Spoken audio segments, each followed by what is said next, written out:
Hey guys, good morning. It's Scott here at the EntreLeadership 2017 Summit in Orlando, Florida. Give you a quick look around so you guys can see. Pretty big room, a lot of people in the room. I think they said 1,500 people. So you see everybody's getting ready for the morning chat. This morning, Dave Ramsey's going to be the featured speaker here first, and then a couple of big names. Lou Holtz is going to be here, and then also Simon Sinek, among others. But Simon Sinek's written one of my most favorite books, Start With Why, and it's one of the things we talk about all the time, and that's for the mission statement and your why. But I want to give you guys a couple of takeaways so far that we've gotten. So let me start first with what Dave Ramsey had to say yesterday. These are the 7 things, and these have gone round and round and round, guys. So it's nothing new, nothing I'm going to share with you this morning is new. But here's the big thing. It's all about implementation. We talk about this all the time. Joe Calloway says vision without implementation is hallucination. And so we talk about this stuff, but the reality, guys, is do we do it? Do we actually take action and do it? And that's been the big conversation with the guys here. We've got a number of clients, Business on Purpose, business clients that are here, and able to spend some time with them. It's been really, really great. So Alan Jones, you need to be here, bro. Next year, I think it's in San Antonio.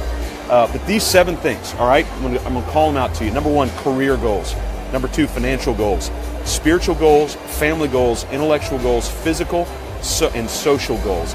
And there was a talk later in the day, Christy Wright said to actually hierarchy those goals. I don't know that she's got it in here, but to make those things priority. She even made a great statement. She said church was one of her goals, but it was number 4 or 5 on the list. She said, I know some of you are thinking, man, I don't love Jesus, but I do love Jesus. And it came down to, I had an opportunity to go here or go there. I'm going to go here. And so she started to prioritize some of her things, and it was interesting to hear her be vulnerable around that. And so the other thing that got out of Dave Ramsey was write the freaking book. So we've been working on the Business on Purpose book for a few months now, and frankly, at the end of the day, I need you guys to hold me accountable, get that thing done. A lot of people need what's going to be in that book. And so another thing that we walked away with, Robert Herjavec from the Shark Tank spoke yesterday. It was interesting. Not my favorite speaker, but it was really interesting. And one of the things he left us with was this: if I don't lead others to become great, how is our business going to grow? And some of you who know me know that I am not a huge fan of hiring W-2 employees for our own business. Well, one of the reasons for that is my own personal downfall. Just quite candidly, I don't like telling people no. I'm not very confrontational. And if we do end up getting somebody who's not fit for the culture, I don't like to tell them no. And I'm more prone to hang on to people longer than I probably should. And so that's why we've built that in. But, you know, I was really challenged with that yesterday because of what Herjavec said and a couple other guys said about teams. And if you don't lead others to become great, how can our business grow? And so one of the reasons that he was talking about, we may not share values, I'm not quite sure, but one of the things that Herjavec was talking about in terms of growing a business is he said this: the purpose of the business is to take care of the ones you love. Let me get this right. The purpose of the business is to take care of the ones you love. Sure, I think that's part of the purpose. I think there's a lot of purposes to that. But that was a big takeaway for me. It caught my attention when he said it. Then there was a guy named Chris Hogan, big linebacker looking dude, who got up there. He's got this voice that's just booms. And this was powerful. For those of you who have employees, team members, you don't have to get mad to break up. You know, that's why we talk about core values all the time, is one of the ways that you want to bring members onto the team, and if you've got to let a team member go, then he said you don't have to get mad in order to break up. You have a conversation, you sit down, and you have intense, and in fact, some of you who are watching, I know, have just recently had to go through this, to where you have to let somebody go. And he said, listen, you don't have to be mad to break up. Just sit down, have a conversation around your core values. That's why we tell people when you have to have those tough conversations, go back to your core values and have them around your core values. And then the other big thing was to build a great team. Get this, to build a great team, preserve the one you have. To build a great team, preserve the one you had. So he spent a lot of time talking about different ways to preserve that team, giving certain gifts. Hey, listen, this morning on our way here, our Uber driver is actually a Lyft driver. He's from Venezuela. Guys, it's the 3rd Venezuelan political asylee driver we've had in a day and a half. There's a real situation going on in Venezuela. And so these political asylum seekers are coming up here and they're living in Orlando. Well, guess what? They have dreams. They have ambitions. And one of the ways is, do they want money to work? Absolutely. But one of the ways that you get guys like that, you start to uncover and unpack their dreams, their desires, these things. And so in an 8-minute car ride, you start to uncover the things that these guys love. Well, the same happens in your business, but you're with your team over and over and over again. Find out what it is they love. If you need a tool for that, we've got the What Motivates You tool, and just shoot me a message here on Facebook Live. We'll send you a copy of that, and you can send that to your team, and you'll start to ask them, hey, what are your dreams? What are the things that you desire to be a part of as time goes on? All right, so to build a great team, preserve the one you have. And then Christy Wright spoke. She runs a business boutique, really interesting lady, and she spoke a lot about time management. So a lot of the content was very, very similar to things you've heard before.